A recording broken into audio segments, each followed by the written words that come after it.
오늘의 사건 반장입니다. 무인 매장을 이용한 아이가 냉동고 문을 덜 닫아 금전적 피해를 입었는데 모욕적인 댓글까지 보게 돼 충격을 받았다는 사장의 제보가 들어왔습니다. 인플루언서인 아이 엄마가 SNS에 사건에 대한 영상과 글을 올린 후 벌어진 일이었습니다. 아버지를 잔혹하게 살해하고 암매장한 혐의로 1심에서 무기징역을 선고받은 피고인이 항소심에서 감형을 받을까 봐 우려된다는 제보가 들어왔습니다. 피고인은 재판 중에 거짓말을 하며 오히려 아버지를 살해하는 과정에서 자신도 위험을 무릅쓴 행동을 했다고 주장했습니다. 뾰로롱! 안녕하십니까. 자, 우리 사방 가족 여러분들을 만나기 위해서 박지훈 변호사님 조금 전 잠실에서 정말 헐레벌떡 뛰어오셨다는 이 소식도 전해드리고 싶네요. 좋습니다.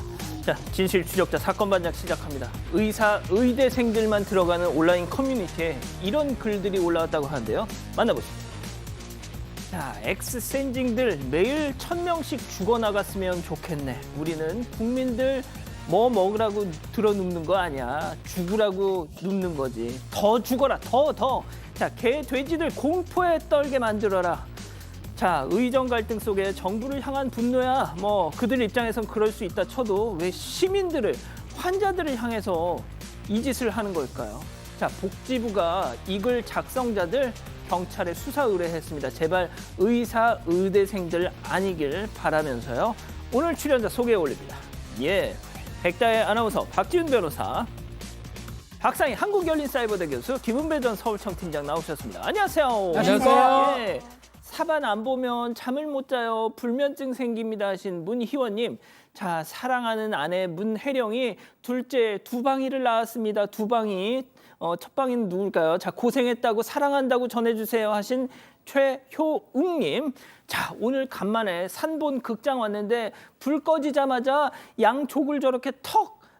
사반 좀 봐라 인간들아 하신 변소연님. 자, 오늘 정오쯤 인천 1호선에서 본 풍경입니다. 집에서 자 인간아 하신 김찬민님. 좋습니다. 자, 쌍봉산 근린공원 운동 나왔다가 청설모를 봤어요. 아우 너무 귀여워 하신 김미숙님.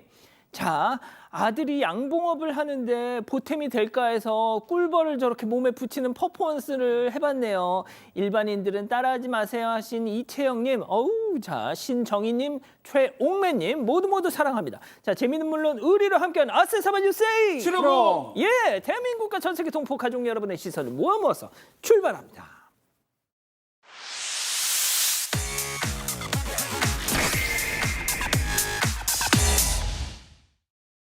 첫 번째 달려보죠. 배우 안세하 학폭 의혹입니다. 자, 영화, 드라마에서 조연급 감초 연기로 유명한 배우 안세하 씨.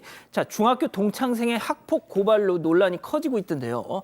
자, 배우 안세하 본명 안재욱이 일진 그중에서도 짱이었다라는 주장인데 어떻게 된 걸까요? 네, 안세아는 영화와 뮤지컬, 드라마 등을 종횡무진하며 조연을 맡아왔는데요. 그런데 최근 온라인에 안세아 학폭을 고발한다는 글이 올라왔습니다. 글쓴이 주장에 따르면 본인은 중학교 동창생인데 당시 안세아가 덩치가 아주 컸고 복도에서 동급생에게 시비를 거는 일진이었다고 적었습니다.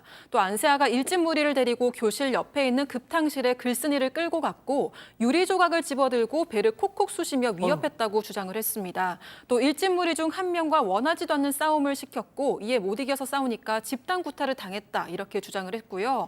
글쓴이는 경남 창원 연고지 한 야구단을 응원하고 있는데 안세아가 식으로 참여한다는 게시물을 봤다면서 우리 아이가 보게 될 경기에 안세아가 악마 같은 모습을 숨기고 시구하는 걸 볼 수 없다 이러면서 폭로 이유를 밝혔습니다. 자, 학폭 논란은 항상 같은 패턴을 따릅니다. 첫 번째 폭로, 소속사는 즉각 사실 묵은 반박. 그러면 또 추가 폭로, 줄줄. 자, 그런데 이번 건은 조금 다른 것이 또 다른 유명인의 이름도 나오더라고요. 맞습니다. 비슷한 패턴인데 다른 부분도 있어요. 바로 소속사 반박이 나옵니다. 모두 사실 무근이다. 특히 소속사, 기획사에서는 매니저로 해보니까 심성이 매우 좋다라는 얘기를 하고 있습니다. 그런 얘기를 했는데도 불구하고 추가 폭로가 잊었어요. 동창생이고 이 사람은 현직 교사라고 합니다. 모두 사실이다라고 하면서 자신이 아이들한테 학교 폭력 안 된다. 그런 친구에서 도와줘라. 방관하지 마라. 이렇게 얘기했는데 부끄러웠다. 이 얘기까지 추가로 밝히고 있고요. 또 만약 법적 공방을 벌인다면 본인은 폭로자 편에서 들겠다라고 얘기도 동족글도 이어지고 있습니다. 특히 지금 좀 다른 측면 중에 하나가 예. 후배 같은데요. 이 일진 맞다. 유명한 일진 맞다. 그러면서 우재야 너도 알잖아라는 글을 누구요? 썼습니다. 우재가 모델 주우재 씨입니다. 아, 그래서 두 사람 같은 창원의 그 중학교 출신이거든요. 그래서 일단은 입장이 안 나오고 있는데 이 주우재 씨하고 안세아 씨하고 뭐 둘 다 문제가 좀 되는 게 아니냐라고 예측되는 부분입니다. 예, 요즘 뭐 예능을 종횡무진하는 모델 주우재 씨를 가리켜서 야 우재야 너도 저 형이 일진이었던 거 알잖아. 뭐 이런 또 얘기를 했다는 건데 아직까지 주우재 씨는 이런 어떤 지적에 입장을 내놓지 않고 있다는 겁니다. 알겠습니다. 자, 두 번째 이어가죠. 아이스크림 패덱입니다. 자, 충격적인 제보 영상 만나보시죠. 자, 야심한 시간 무인 아이스크림 가게 입장. 뭘 먹을까 고민도 잠시 냉동고 문을 열더니 하나 골랐어. 자, 그리고 집어들고 키오스크 쪽으로 다가가서 자, 뭐 할까요? 아, 여기도 되고 저기도 되고 휘적휘적하죠. 바코드 인식기 놔두고 애먼 곳에만 갖다 댑니다. 이거 왜 안 돼 이거? 잠시 고민하다가 다시 2차 도전. 휘적휘적 될 리가 없지. 자, 급기야. 에이씨 안 먹어 이씨. 저 귀한 걸 갖다가 바닥에 패대기를 치고 그냥 놔두고 그냥 쌩 가버립니다. 자, 이 그나마 도둑질한 건 아니니 다행이라고 해야 될까요? 하지만 어차피 못 파는 건 매한가지. 왜 M1대다 저걸 갖다 대냐고요. 네, 지난 8일 새벽 인천광역시 한 무인 아이스크림 판매점에서 있었던 일입니다. 술에 취한 듯이 휘청거리던 남성이 키오스크에서 바코드가 인식이 안 되니까 보신 것처럼 아이스크림을 집어 던진 건데요. CCTV를 통해 이 실시간으로 이 모습을 지켜보던 제보자가 매장 내 방송으로 제자리에 놓고 가셔야죠. 왜 던집니까? 이렇게 말도 했다고 합니다. 하지만 무시하고 그냥 나가버렸다고 하고요. 남성은 키오스크에 바코드 인식기가 있다고 착각한 것 같은데 바코드 인식기는 키오스크 옆에 있었습니다. 아. 남성이 던지고 간 아이스크림은 뚜껑이 저기 열린 채로 빨간색 깜빡깜빡하는 네, 거. 맞아요. 거기에다가 대야 되는데 그냥 그 키오스크에다가 된 거죠. 남성이 던지고 간 아이스크림은 뚜껑이 열린 채로 바닥에서 녹아버렸고요. 결국 제보자가 직접 닦았다고 합니다. 제보자는 닦으면서 너무 모멸감이 들었다고 전했습니다. 아, 은배 팀장님, 어르신들이 이 키오스크 때문에 정말 많이 어려움을 호소하시는데 자, 그런데 이 제보자가 방송 제보를 끝까지 망설였던 이유가 있었다고요? 그렇습니다. 제보자는 그동안 누군가 그 매장에서 흡연을 한다든지 아니면 술에 취해서 잠을 잔다든지 근거를 털어간 일이 좀 있었다고는 하는데요. 한 번은 상습절도가 들어와서 경찰에 신고했더니 경찰에서 조사를 받고 아마 보냈는데 새벽 이상의 문자를 보낸 거예요. 그래 겁이 났겠죠. 그래서 신고를 하게 되면 계속해서 이제 불안하니까 매장을 또 한동안 못 나갔다고도 합니다. 근데 이번 사건 같은 경우에도 속상해서 경찰에 신고를 고려 중이지만 혹시나 해코지를 당할까 봐 지금 걱정되는 마음이 크다고 하는데요. 혹시 이제 피해자를 협박하거나 매장에서 해코지를 하게 되면은 다른 범죄로 처벌할 수는 있고요. 또 그리고 신고를 했다고 그래가지고 와서 보복을 하게 되면은 특가법상 보복 범죄가 되면은 가중 처벌을 받기 때문에 그런 행동을 하시면 절대로 안 되십니다. 좋습니다. 자, 다음 또 이어가죠. 과자 주문했더니 점점점. 자, 충격적인 제보 사진 만나보시죠. 띵동, 기다리고 기다렸던 미사일 배송. 자, 그런데 과자들 사이로 알록달록 화려한 상자가 눈에 띄อง. 가만 보자. 자, 마사지건? 나 이거 시킨 적 없는데 뭐지 하고 포장에 적힌 내용을 읽어봤더니 당신의 뜨거운 밤을 책임집니다. 성인용품이었습니다. 자, 주문한 과자 대신 성인용품. 만약 1인 가구였다면 와우 득템이라고 생각하는 분들도 있었겠지만 아이들 먹이려고 주문한 과자 사이에 이건 너무 황당하지 않습니까? 득템까지는 아니면 나배드 뭐 이렇게 할 수도 있어요. 그렇게 나쁘진 않은 일일 수 있는데 문제가 있습니다. 아이들을 위해서 시킨 과자 3개에 2개는 제대로 왔어요. 근데 하나가 지금 보신 바와 같이 뭔가 성인용품 1개로 보이는 게 왔다라는 거예요. 처음에는 피부 관리 긴 줄 알았는데 내가 뭐 잘못했나라고 생각하면서 다시 주문 사항을 확인해 보니까 과자 3개 시킨 거 맞아요. 그래서 너무 화가 나죠. 아이들이 보면 엄마 이건 뭐야? 이거 어떻게 해야 돼? 뭐 이럴 수 있는 거잖아요. 맞아. 넌 몰랐대. 화를 내야 돼요. 아주 이상한 상황이 되는 거잖아요. 그렇죠. 그러다 보니까 이거 실수가 아니고 직원이 혹시나 나 어떻게 좀 하려고 고의로 한 거 아니냐 의심을 좀 했다고 그러고요. 당연히 전화를 걸어가지고 이 마트 대형 온라인 센터에게 이거 혹시나 누가 실수했는지 좀 확인 가능하냐라고 이제 문의를 했는데 문제는 너무 많은 사람들이 이 물건을 이렇게 취급하기 때문에 그것을 확인하기 좀 어렵다라고 하는 그런 상황입니다. 그 상황이지만 그럼에도 불구하고 대형 온라인 마트에 센터에 이렇게 보냈는데 이런 일이 일어나니까 안 되겠다 싶어서 요 제보를 한 것으로 보입니다. 예, 이건 너무 좀 어처구니 없는 일이 아닐 수 없습니다. 좋습니다. 다음 이어가죠. 대범한 도둑입니다. 제보 영상 만나보시죠. 자, 가방을 맨 여성이 지팡이를 짚으면서 한 스포츠웨어 매장으로 옵니다. 자, 쭉 의상을 살피더니 어머 이건 내 스타일이야. 자, 저렇게 가방을 딱 골라 들고 뒤쪽을 쓱 한번 보죠. 사장님은 카운터에서 손님과 한참 대화 중. 자, 반대쪽 매대로 와서 가방을 계속 보는 척 하더니 아유 좋은 거 없다 하면서 슝 나가버립니다. 그리고는 훔친 가방을 들고 쇼핑몰 출구 쪽으로 총총. 자, 지팡이를 짚은 도둑이라. 저 도둑 할머니 상대방의 경계심을 허물기 위한 장치로 저 준비한 아이템이 아닐까 싶은 생각도 듭니다. 네, 제보자께서는 평택역 쇼핑몰에서 스포츠웨어 매장을 운영하고 있는데요. 지금 보다시피 저렇게 지팡이를 짚은 60대는 이제 좀 훨씬 넘어 보이시는 분이 들어와서 이렇게 가방을 보다가 30초도 안 돼서 저렇게 들고 나간 겁니다. 이 사장님은 뭐 훔쳐가는 것도 못 받고 잠깐 있다 나갔기 때문에 그냥 구경하고 어르신께서 오셔가지고 그냥 금방 나갔나 보다 싶었는데 이제 퇴근하려고 봤는데 이렇게 개수를 세보니까 하나가 모자라는 거예요. 아이고. 이 백이 11만 9천 원짜리로 주력 상품이었대요. 그래서 이상하다 그러고 이제 CCTV를 불러봤더니 이제 저분이 가져가신 거예요. 너무 놀랐겠죠. 걸리면 어떻게 뛰어가시려고 저렇게 대범하게 훔쳐가시는지 참 알 수가 없는데 어쨌든 저기에는 지금 CCTV도 많아요. 왜냐하면 지하철역하고 바로 연결돼 있기 때문에 그래서 바로 걸리셨기 때문에 지금 경찰에 신고한 상태로 기다리고 있다고 합니다. 그렇군요. 알겠습니다. 자, 마지막 사연으로 가볼게요. 나의 호구 남편입니다. 집단 지성의 판단을 원하셨어요. 네, 형 누나에게만 호구처럼 약한 남편 때문에 괴롭다는 아내의 사연입니다. 약 30년 전에 시아버지가 돌아가시면서요. 시어머니의 재산 몫까지 첫째인 아주버님한테 상속했다고 합니다. 그런데 아주버님은 재산을 모두 탕진해버렸고 시어머니도 사연자 부부가 모셨습니다. 아주버님이 이혼할 때도 사연자에게 어린 시조카를 떠안기면서 몇 년 동안 돌봤다고 하는데요. 이후 사정이 어려워진 남편이 아주버님에게 도와달라고 부탁했지만 아주버님은 딱 잘라서 거절했다고 합니다. 그런데도 본인이 어려울 때면 매번 남편에게 연락을 했다고 하는데요. 이런 행동이 수십 년째 이어져 오다가 최근에 급기야 아주버님이 남편에게 40이 된 조카의 차를 사달라고 부탁을 했다고 합니다. 아주버님은 은퇴하고 연금으로 생활을 하고 있는 상황이고 나이가 무려 40인 조카도 별다른 경제활동을 하지 않고 있다고 합니다. 이번에도 사연자가 남편을 뜯어말려 봤지만 남편은 부수적인 비용까지 다 부담하면서 중고차를 사줬다고 하고요.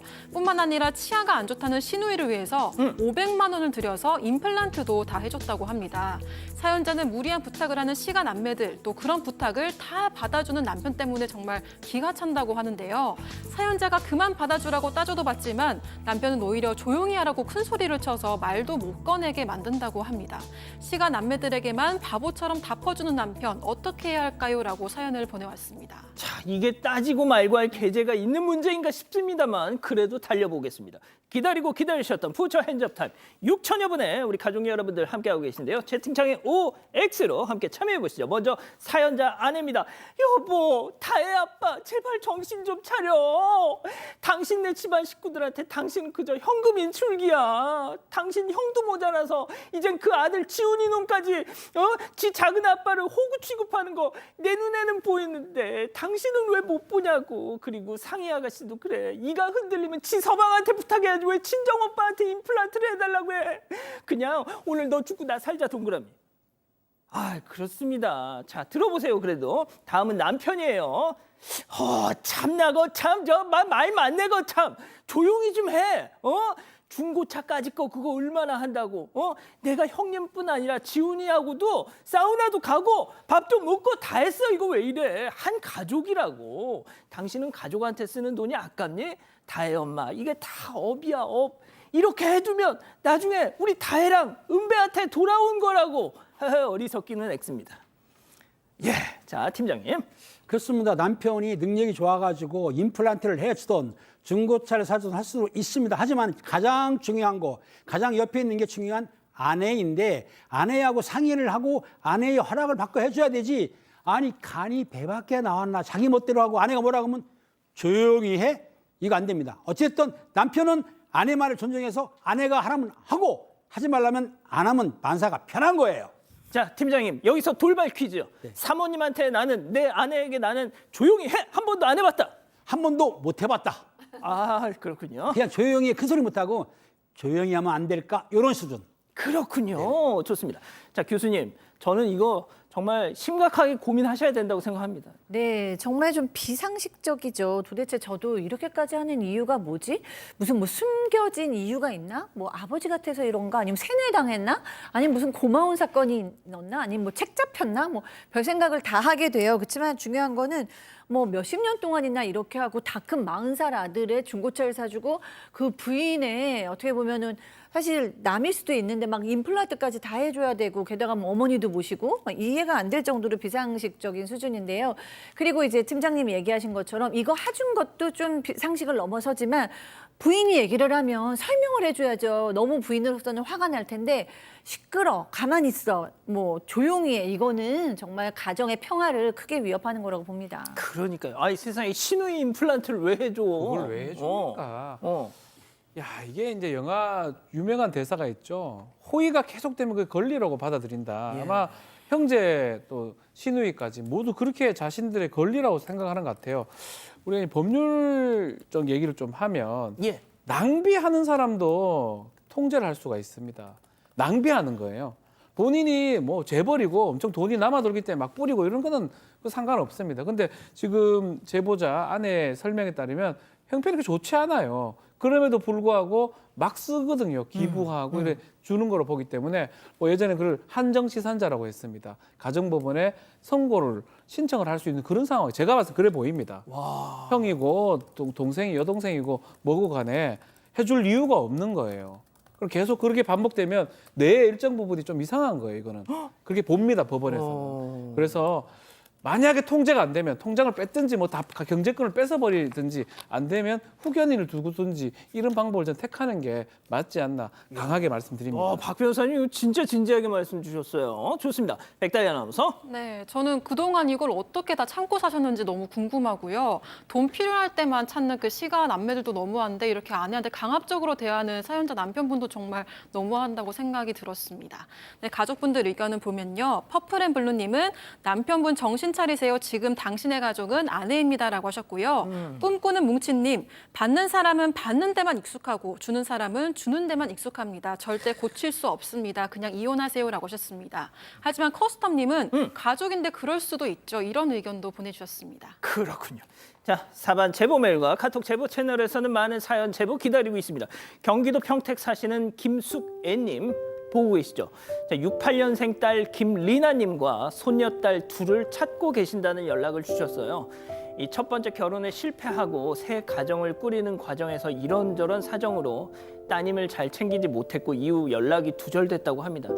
자, 곧 여든에 접어드는 연세가 되다 보니까 연락이 끊긴 딸을 꼭 다시 만나고 싶어서 사건 반장에 연락을 주셨다고 해요. 자, 이런 말씀도 하셨어요. 혹시라도 딸이 말년에 부양해달라는 뜻으로 오해할까 걱정이라고요. 자, 오히려 딸에게 도움을 주고 싶다고 하셨네요. 자, 이 사진 속 오른쪽에 있는 따님, 어머님을 뵙고 싶으시면 저희한테 꼭 좀 연락 주십시오.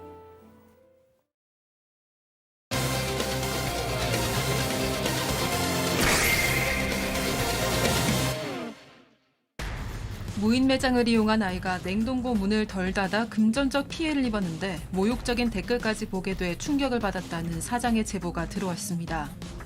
인플루언서인 아이 엄마가 SNS에 사건에 대한 영상과 글을 올린 후 벌어진 일이었습니다. 무슨 일이 있었던 건지 알아봅니다. 자, 그 무인 아이스크림 매장의 사장님이 저희한테 제보를 주셨네요. 네, 제보르주 사장은 같은 자리에서 13년째 동네 장사를 하고 있는데요. 현재는 무인 매장을 4년째 운영을 하고 있습니다. 그런데 지난달 14일에 소소한 사건이 하나 있었는데요. 한 형제가 얼음컵을 사려고 냉동고 문을 열었다가 닫았는데 문이 튕기면서 제대로 닫히지 않은 겁니다. 무인이다 보니까 제보자가 바로 발견을 못했고요. 그대로 1시간 30분 정도 방치가 됐다고 합니다. 그런데 올여름 정말 더웠잖아요. 당시 8월의 온도가 거의 40도에 육박할 정도였습니다. 결국 냉동고 안에 있는 얼음컵, 냉동식품들이 약 30만 원어치 거의 녹았다고 합니다. 뒤늦게 옆집 사장의 연락을 받고 제보자는 알게 됐고요. 사장은 포인트를 적립할 때 입력한 휴대전화 번호로 이 결제를 했던 아이들에게 연락을 했습니다. 그리고 냉동고를 열고 가서 얼음이 몽땅 녹았다고 전하면서 부모님께 전해달라 이렇게 이야기를 했다고 합니다. 자, 그 영상 그 부분만 다시 볼 수 있을까요? 예. 자, 영상을 보면 저희가 진행하면서 다시 보여드리겠습니다. 영상을 보면은 지금 아이가 열고 뭘 꺼내고 다시 닫는데 너무 이렇게 세게 닫느라 이게 튕깁니다. 튕겨져 나오면서 문이 살짝 열려 있어요. 자, 이 고의는 아닙니다. 딱 봐도. 자, 그런데 사장님이 공교롭게도 며칠 전에도 똑같은 일이 있었답니다. 그리고 그때는 이렇게 해결하셨다는 거죠. 들어보시죠. 사실 이런 일이 다른 분들도 있으셨어요. 아이 좀 주의 부탁드려요. 이런 상황이에요. 라고 말씀을 드리면 아이고 어떡해요 선생님 어떡해요 죄송해요. 아이를 단단히 주의 줬어요. 이러면 괜찮아요. 에너지 넘치는 아이들이 어쩔 수 없죠. 그냥 그러고 말아요.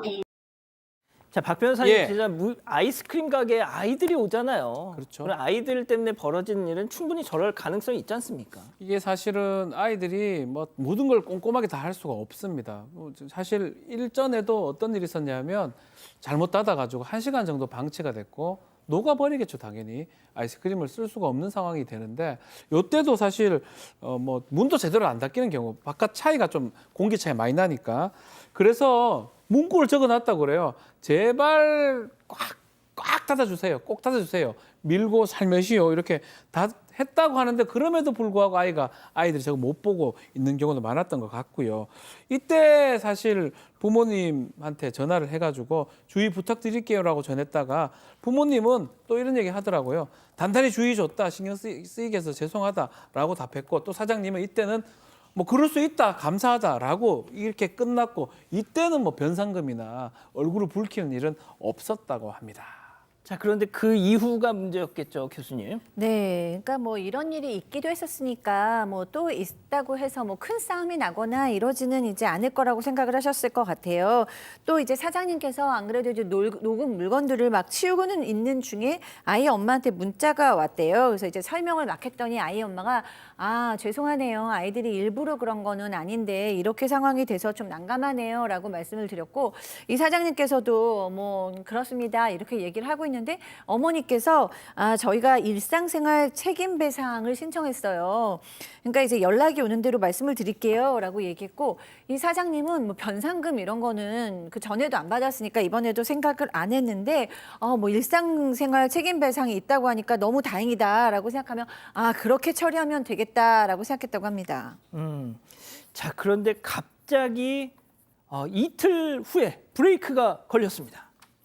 그렇습니다. 그래서 대화가 잘 되는 것 같았는데 이틀 후에 아이 엄마가 피해 금액을 묻는 문자를 보내왔습니다. 사장님 주장에 따르면 이렇습니다. 살릴 거는 살리고 뺄 건 뺄 거 해가지고 그 녹은 거에 대해서 포스기로 찍었더니 14만 200원이 나왔는데 본인도 맞네 10만 원 넘네 생각했다고 합니다. 그런데 이제 아이 엄마는 뭐라고 했냐면 파시는 금액으로 청구하는 건 좀 곤란하다. 관리 책임도 있기 때문에 아이한테 과실을 100% 묻는 거는 아닌 거 아니냐라고 했더니 그리고 또 뭐라고 했냐면 도의적 책임으로 7만 원 이상은 힘들 것 같다. 그 이상 배상을 요청하게 되면 법적 조치를 취하시라고 했는데 이렇게 하니까 서로가 감정이 약간 격해진 것 같아요. 예. 말다툼을 했는데 그러다가 사장이 뭐라고 했냐면 그러면 그러지 말고 10만 원으로 마무리합시다.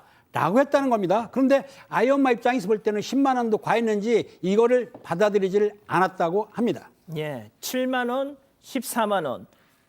그래서 10만 원으로 수정 제한을 했지만 그걸 아이 어머니는 거부했습니다. 자, 골머리를 계속 앓았다고 해요. 자, 그런데 뜻밖의 소식 하나가 딱 전달이 됩니다. 과연 그게 무슨 소식이었을까요? 체크포인트 짚어보죠. SNS에 올렸다. 뭘 올렸을까요? 사장님 얘기 들어보시죠. 제가 만약에 인스타를 내렸다고 하면 어떤 대화로 풀었을 거예요. 그냥 그걸로 끝이었을 거예요. 저하고 어떤 이런 부분에 대해서 논하기 이전에 이미 동영상을 인스타에 올려버린 거죠. 제가 무리하게 먼저 요구를 하거나 이런 게 아닌데도 불구하고 저 모르는 데에서 저를 비방하고 욕하고 있다는 것 자체가 인스타그램에 올렸군요. 네, 사장 주장에 따르면 단골 학생이 알려줬다고 합니다. 머뭇거리면서 걱정하실까 봐 고민하다가 말씀드린다면서 이야기를 꺼냈는데요. 팔로워가 좀 있는 SNS에 사장님 가게가 올라왔다면서 안 좋은 이야기가 많다 이런 이야기를 꺼낸 겁니다. 이 사장은 별일 아니겠지 하면서 영상을 확인해 봤는데요. 며칠 전 이 냉동고 문을 제대로 닫고 가지 않았던 아이의 영상이 있었고 무인 매장 냉장고 문 꼭 닫으세요. 녹은 제품 변상 이렇게 적혀 있었습니다. 그리고 마지막에는 매장명에 고스란히 노출된 대화 내용도 담겨 있었다고 합니다. 아이 엄마가 팔로워가 꽤 있는 인플루언서였고 짧은 영상, 릴스라고 하는 짧은 영상으로 올린 건데요. 조회수가 무려 1,200만 뷰를 넘었다고 아이고. 합니다. 이 사장이 더 놀랬던 건 댓글 반응들이었습니다. 뭐 똑바로 봐라 사장 X야, 애들을 도둑 만드는 인간들, 가게 차려놓고 이런 식으로 아이들을 경찰에 신고하면 세금 낭비다 이런 비난들이 많이 쏟아졌다고 합니다. 역시 이 악성 댓글이었군요. 네, 그 사장님은 이제 그 악성 댓글에 상처를 받으신 것 같아요. 이 굉장히 좀 갈등이 일어날 수 있는 상황으로 보이고 서로 양쪽의 입장이 지금 굉장히 첨예하게 달라요.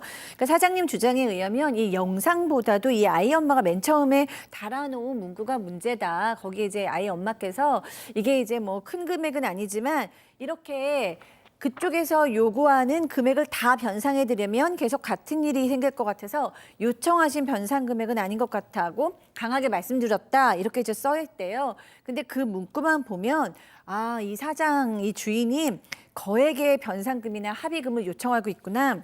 그렇게 뜯어내려고 하는구나라고 오해를 살 수 있는 문구였다고 이제 판단을 한다는 거죠. 그리고 이제 그 문구가 며칠 후에 바뀌기는 했다고 합니다. 변상 금액 관련 협의 중이다. 요구하신 변상 금액과 제가 생각하는 금액이 달라서요라고 이렇게 수정됐다고는 합니다. 그런데 이제 어쨌든지 이 사장님은 거액의 변상금을 요청하는 어떤 그런 업주처럼 오해가 될 수 있는 부분이었고요. 그다음에 이제 아이 엄마 입장은 또 다릅니다. 아이 엄마 입장은 요즘 아이들이 무인 매장 너무 많이 가고 우리 아이뿐만 아니라 다른 아이들한테도 이런 일이 있기 때문에 조심하자는 차원에서 올린 것이다. 절대 사장님을 비난하려고 했던 의도가 없다. 그리고 변상금에 대해서는 우리 아이가 일부러 그랬다면 전액 변상해야겠지만 이렇게 실수로 한 상황에서 전액을 보상하는 건 아니다라고 생각했다라고 전했습니다. 자, 박 변호사님, 예. 일단 그 아이 엄마 역시도 영상 공유가 워낙 많이 되니까 내가 좀 이거 어떻게 좀 고민이 되셨대요. 그래서 하지만 그 업주 사장님을 비난한 댓글도 있었지만 본인, 그러니까 아이 보호자 분을 욕하는 그런 댓글도 많았다고 하는데, 네. 자, 일단 그 여기 지금 원고에 있는 내용 말고 박 변호사님은 이런 경우에는 어떻게 비용 합의를 하는 게 좋을지. 일단 중요한 거는 아이의 행위, 미성년자가 아이잖아요. 부모가 법정 대리인으로 책임을 져야 됩니다. 뭐 부모가 물어주는 거는 맞고요. 법상으로 당연히 그런데 이제 문제는 얼마를 배상을 해줘야 되냐 이제 이걸 따져봐야 되는데 자 저렇게 하면서 결국은 아이들 잘못 때문에 큰 손해가 발생한 사실이에요. 다만 문제점이 하나 있습니다. 예. 이 관리하는 입장에서는 저것을 유심히 살펴봐야 될 의무가 있어요. 그러면 뭐 하루 종일 놔둘까요? 이틀 놔둘까요? 아니죠. 저걸 판매를 해야 되기 때문에 한 번, 두 번 계속 살펴봐야 하기 때문에 자기가 잘못했던 부분 과실상계를 해야 될 것 같습니다. 그런 금액을 조율을 하는 과정에서 사실은 14만 원, 7만 원, 10만 원 얘기가 나왔는 걸로 보이고요. 그게 잘 합의가 됐다면 끝날 일인데 만약 합의가 안 된다 그러면 법원의 판단을 받아봐야 될 것 같고요. 판사가 만약에 본다면 아이가 대다수 잘못한 것도 있겠지만 이 사장님 입장에서 상당히 오랜 기간 동안 방치를 한 거거든요. 그러면 안 되죠. 그러면 나머지 그 한 것도 이 사장 아이한테 책임 다 묻기는 어렵기 때문에 몇 퍼센트 정도, 뭐 제가 봤을 때는 개인적 생각이긴 한데 20~30% 정도는 좀 사장님 잘못도 좀 있다고 보는 게 맞지 않나 이렇게 보입니다. 일단 법적으로는 그런 네. 판단이 가능하다는 말씀인데, 자 이제 어떻게 보면 이 논란이 이렇게 커졌던 그 계기는 팀장님 그 인스타그램에 올리면서 시작이 됐던 거잖아요. 근데 그게 조금 전에 내려갔다고 하더라고요. 그렇습니다. 아이 엄마가 올린 영상은 오늘 오후 삭제가 됐다고 하는데 아이 엄마가 직접 삭제한 것으로 알고 있고요. 사장님이 이 영상 때문에 한 달간 고생했다고 하는데 시간이 지나면 괜찮아지겠지 했지만 사람 만나는 것도 어려워지고 또 감정도 격해졌다고 하는데 사람들이 모이면 자기 욕하는 것 같다는 거예요. 어찌됐든 간에 지금 근데 처음에 중요한 게 뭐냐면 그 아이 엄마한테 이거 내려달라고 말 못한 이유가 또 그렇게 하게 되면 빌미가 될까 봐 그랬다고 하는데 어찌됐든 사장님은 처음에 변상금을 먼저 말하지도 않았다고는 합니다. 변상금에 대해서 논의는 했지만은 이제는 변상금을 받을 생각이 아예 없다고 합니다. 예. 아무튼 그 양측이 조금 더 심사숙고하셔서 잘 좀 마무리하셨으면 좋겠습니다. 자 이렇게 정리하고요. 두 번째 사건 이어갑니다.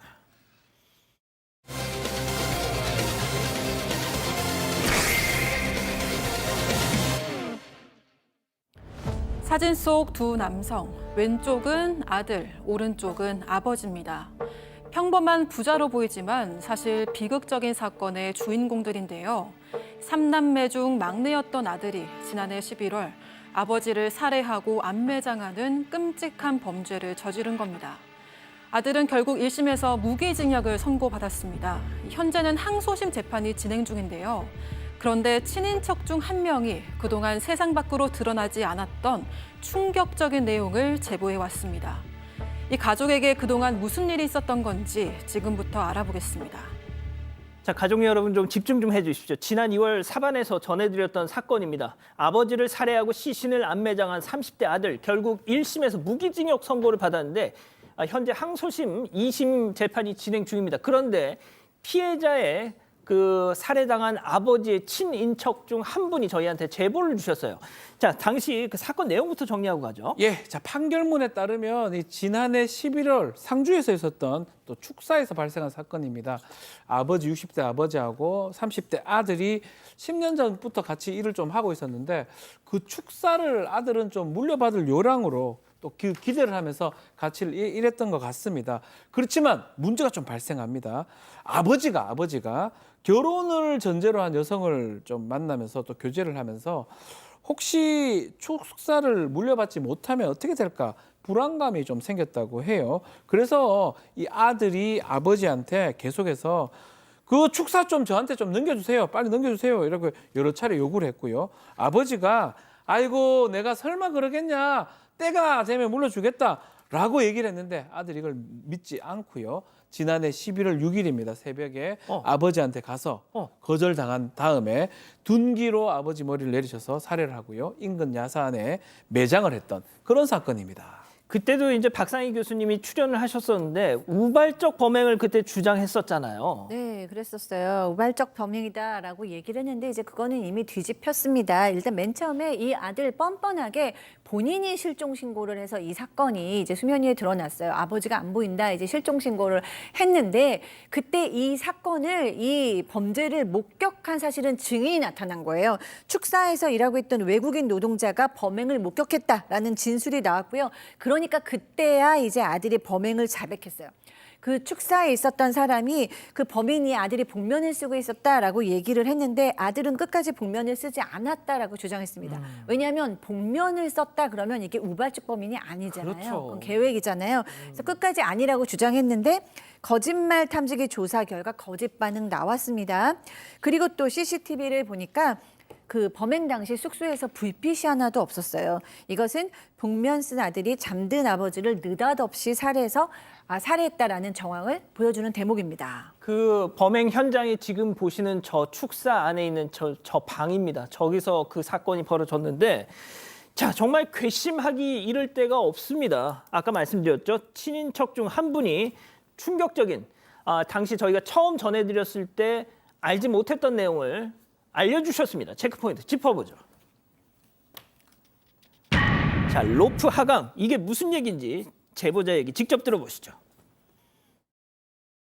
처음으로 충격받은 거는 갈 때 그 아파트가 한 30층짜리인데 한 10층에 있는 왕관기 내려가는 구역에서 본인이 개인적으로 구입한 밧줄을 묶어가지고 벽을 타고 완벽 등반하듯이 내려가서 그렇게 해서 가로등 하나 없는 그 논과 밭길을 뚫고 CCTV 피해서 축사까지 꽤 먼 거리예요. 차로도 30분 거리인데요. 거기를 새벽 3시까지 걸어서 도착을 해서 화장실로 침입을 한 거였더라고요. 본인은 단성문에 범행을 저지르고 다시 그 밧줄을 타고 올라올 때 자기도 죽을 뻔했다고 되게 스스로 자기 연민을 느끼는 것 같더라고요.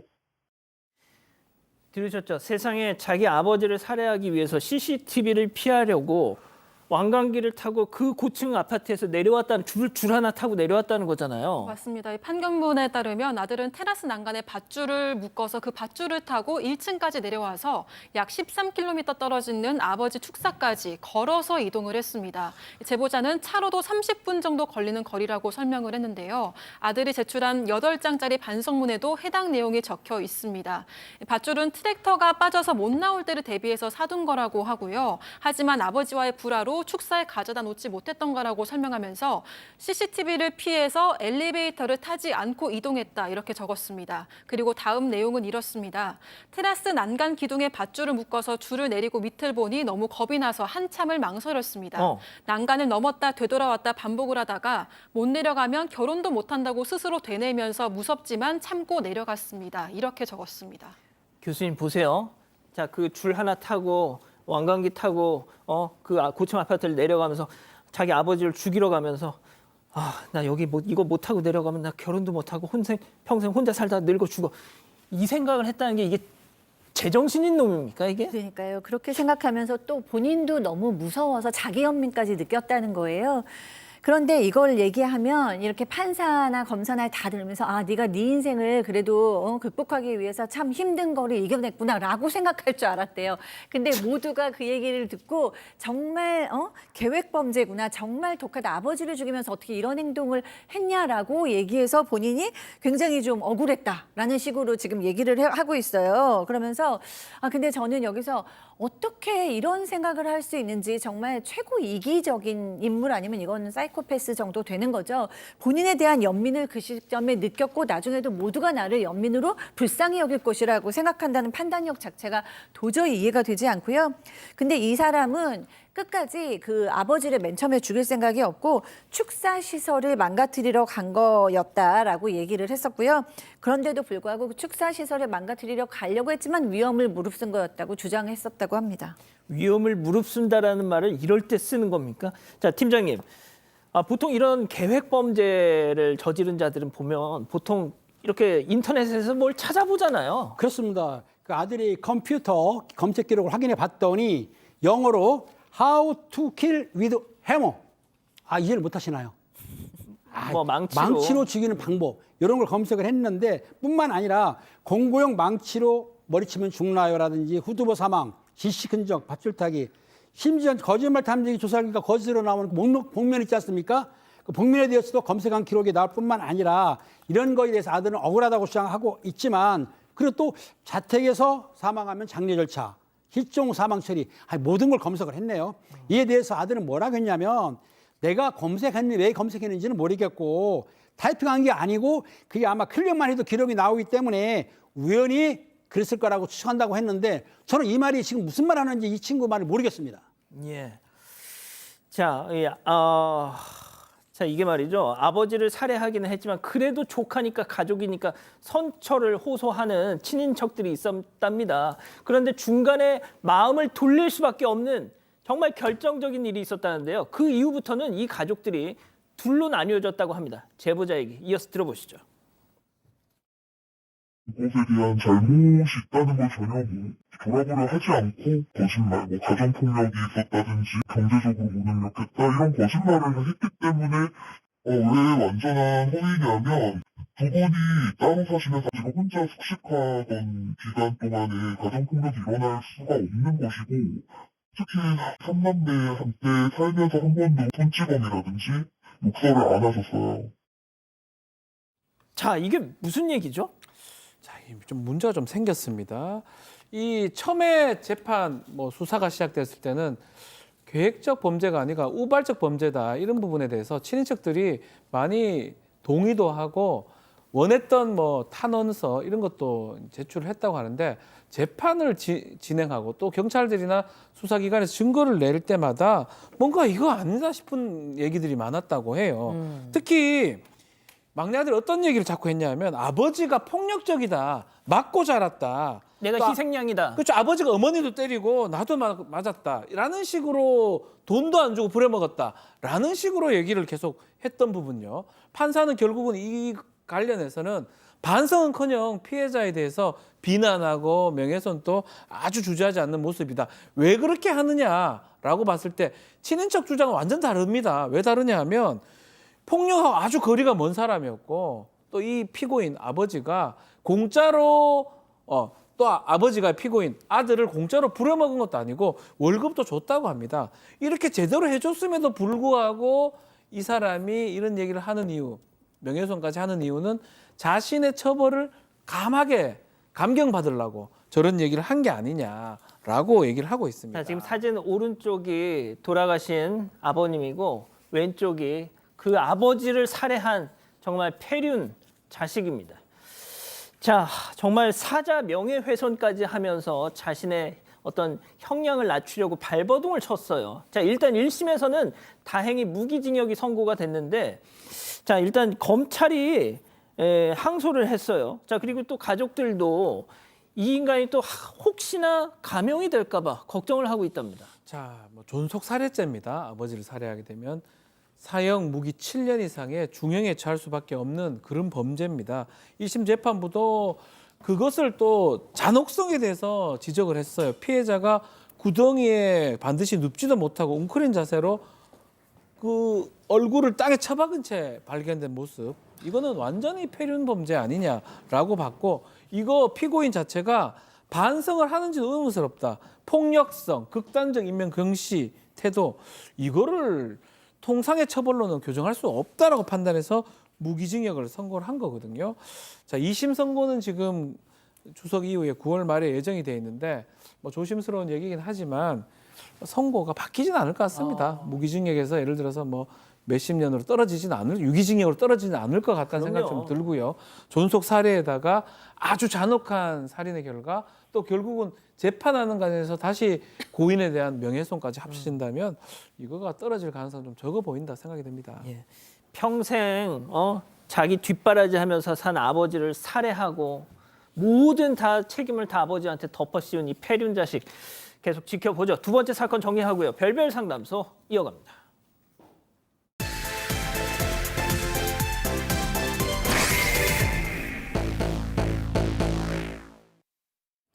명절 차례를 앞두고 음식 준비에 바쁜 60대 여성. 그런데 거실에서는 며느리가 손자와 함께 한가로운 시간을 보내고 있습니다. 도와달라고 부탁도 해보고 눈치를 주기도 했지만 며느리는 꿈쩍도 하지 않는데요. 대체 고부간에 무슨 일이 있었던 걸까요? 자, 명절이 이제 코앞으로 다가왔습니다. 오늘 사연도 실제 사연을 조금 각색했다는 거 미리 말씀드릴게요. 당사자 특정.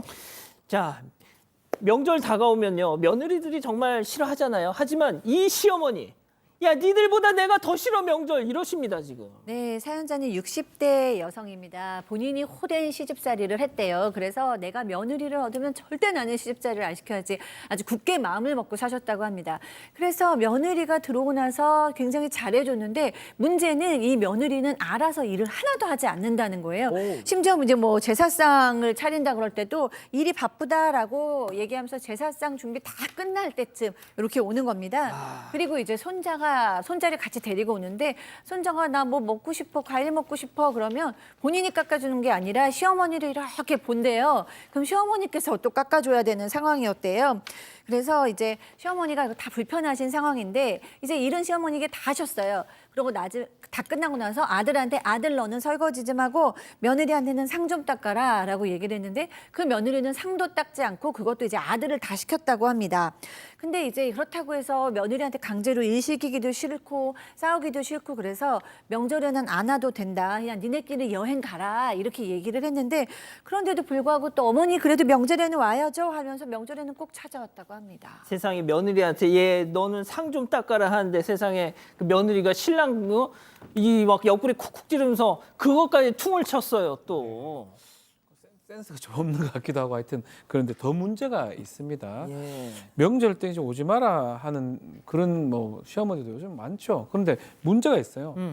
며느리가 시부모한테 뜻밖의 제안을 합니다. 어떤? 제가 제사 준비 다 해놓을 테니까 어머니 올라오시면 안 됩니까? 라고 역기성을 제안을 해요. 그러면서 한마디 합니다. 생선하고 산적은 좀 구워오세요. 그 두 가지가 다거든요, 사실. 튀김하고 이런 게 맞아요. 그게 파랄이야. 가장 어려워요. 그게 파랄입니다. 예, 가장 과일은 사면 돼요. 맞습니다. 닦으면 돼요. 간단해요. 한과도 사면 됩니다. 죄송하지만 닭도 튀김닭도 사면 돼요. 예. 유일하게 하는 게 산적이거든요. 이거를 지금 해오라고 하니까. 다 해오라는 거예요. 근데 문제 시어머니가 참 좋으신 분 같아요. 그걸 다 해가서 서울까지 올라갔고요. 터미널에 며느리가 나와 있었다고 합니다. 문제는 그 집으로 며느리 집으로 들어가는 과정에서 좀 문제가 또 일이 좀 생겼어요. 비밀번호를 누르잖아요. 비밀번호를 시어머니 못 보게 막 가려서 막 누르고 그리고 또 아니, 시어머니가 도둑도 아닌데 혹시나 보아서 외우실까 봐 뒤에 보면서 잠깐 눈 좀 감으시면 안 돼요? 라고 막 이렇게 얘기를 했다는 것 같아요. 근데 시어머니 입장에서는 이거를 외울 수도 없고 외울 필요도 없고 그걸 어떻게 외우냐 하면서 속으로 어이구 정말 꼴값한다 이렇게 생각을 했다고 합니다. 당연히 그런 표현이 튀어나오지 않을 수가 없죠. 그 며느리 그냥 이 키패드를 막 몸으로 가리는 모습을 보면서 자 결국 이 며느리 지난 2월 설날 사고를 쳤다면서요. 그렇습니다. 올해 2월 설날입니다. 오랜만에 딸과 친척 여름이 와가지고 집안이 시끌벅적하니 좋아졌는데 그런데 이게 마음에 안 들었던지 며느리 표정이 영 마땅치 않게 시큰둥했다고 하는데요. 그러다가 아들과 함께 전을 구웠던 모양이 며느리가 굽다가 갑자기 기름이 튀잖아 이러면서 빽 소리를 질렀다고 합니다. 그러면서 아들한테 향해가지고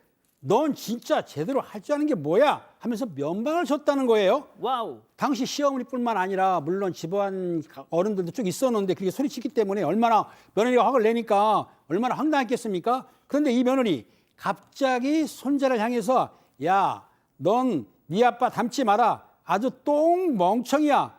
진짜 아주 선을 세게 넘었다고 합니다. 이에 시어머니는 며느리에게 목소리 좀 낮춰라. 이렇게 딱 한마디만 했다고 합니다. 세상에 정말 배운 시어머니시다. 이런 며느리를 보고 목소리 좀 낮춰라. 진짜 쌍욕이 나와도 될까 말까 하는 판인데. 네, 그런데 이게 좀 나비 효과가 돼가지고 크게 좀 돌아왔습니다. 제사 음식 준비를 다 하고 가족들끼리 이제 즐겁게 저녁 식사를 하고 있었던 때였는데요. 며느리가 잠시 바깥에 나갔다 오더니 뭐 맥주며 소주며 술을 잔뜩 사온 거예요. 그래서 시어머니는 그냥 스트레스 풀려고 사왔나 보다, 뭐 적당히 마시겠지 이렇게 생각을 했다고 합니다. 그런데 며느리가 안주도 없이 연거푸 소주 한 병을 마시더니 갑자기 친척들을 향해서 저 정말 서운합니다. 이렇게 외쳤다고 합니다. 모두가 깜짝 놀라서 쳐다보니까 며느리가 제가 왜 제 집에는 못 가고 여기 있어야죠? 솔직히 제사 지내서 조상 덕 보는 사람들은 다 명절 때 해외여행 가잖아요. 이렇게 따지기 시작했다고 합니다. 와우. 뿐만 아니라 저는 시부모님 돌아가시면 솔직히 제사 안 지낼 거다. 이렇게 이야기했다고 합니다. 자, 이렇게 주사를 퍼붓는 며느리, 그런 며느리를 노려보는 한 사람이 있었으니 바로 신우이였습니다. 결국 두 사람 간에 자, 별별 극장에서 준비했습니다. 레디 액션! 언니, 말씀이 너무 심하신 거 아니에요? 솔직히 언니가 명절 때 무슨 고생을 해요? 엄마가 전 구워 놓으면 죄다 먹기만 하잖아요. 나 조금밖에 안 먹거든. 그거 너 출가 외에는 여기 왜 왔는데? 내 전 먹지 말고 빨리 끄지라. 뭐라는 거야 지금? 언니 결혼할 때 우리 부모님이 아파트 사주니까 이 은혜 안 잊는다 이렇게 이야기했잖아요. 근데 집 비밀번호도 안 알려주고 이렇게 가려가지고 이게 뭐예요 이게? 아이고 그게 프라이버시라 하는 기다. 그거 어떠 대고 이 반말하는 나이도 조그만 게 그냥 확 때리뿌까? 아, 세상에 이 취중 연기까지. 진짜 직업 연기자는 좀 다른 것 같습니다, 팀장님. 그렇습니다. 방금 그 박지원 변호사의 하는 행동 보다시피 변호사가 부업이에요, 지금 그렇습니다. 보니까. 며느리는 시누이를 때리려고 손까지 딱 들어 올렸다고 합니다. 그러니까 이를 보고 시어머니가 말렸겠죠. 그러니까 많지 않은 며느리는 시어머니도 못 알아보고 아 잠깐만 나 말리지 마 이러면서 시어머니한테 그런 말을 했다는 겁니다. 그리고 아무도 내 손 대지 마 내 몸에 그러면서 시어머니 손까지 뿌리쳤다고 합니다. 아, 왜 팀장님까지 그래, 왜? 결국 시어머니는 아들에게 소리를 쳤어요. 뭐라고 했냐면 너 며느리 데리고 당장 나가라며 집으로 쫓아냈습니다. 그리고 다음 날 명절 제사는 아들 없이 지냈는데 그런데 이 며느리 한 3일 동안 연락도 없고 아무것도 없었어요. 아, 네네네. 그런데 어. 며칠 만에 연락이 왔는데 왔어. 며느리가 풀이 팍 죽은 목소리로 뭐라고 했냐면 예. 어머니 저 당시 일이 하나도 기억이 안 나요 라고 사과했다고 하고요. 어머니 다음부터는 이런 일 없도록 할게요 라면서 풀이 적은 목소리로 사과를 했다고 합니다.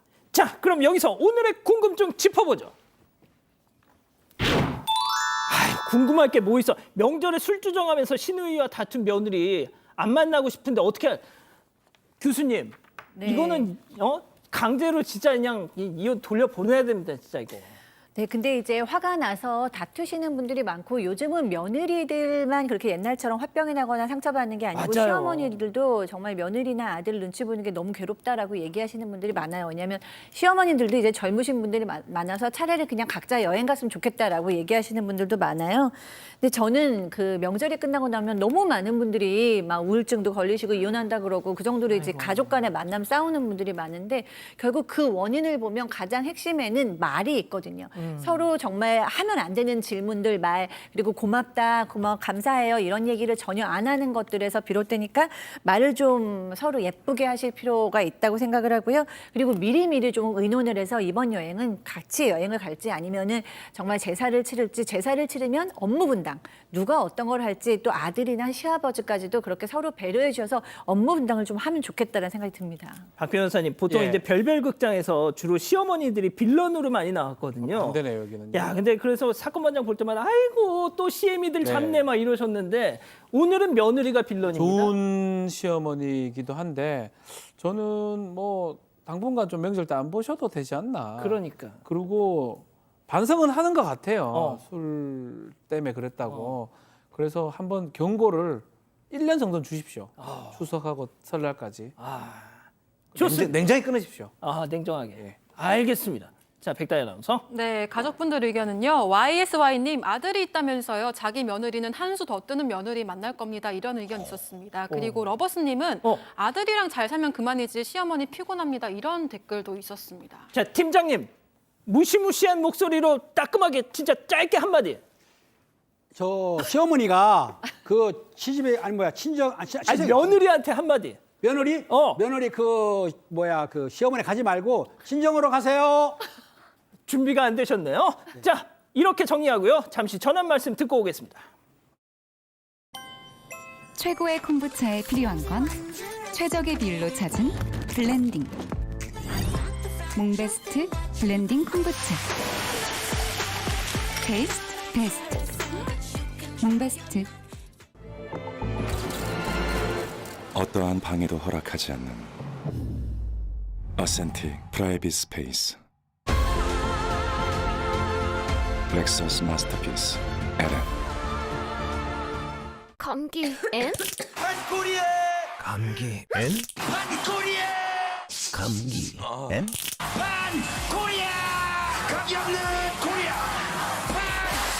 모두의 감기약 판콜. 반코리아. 차이를 만드는 디테일.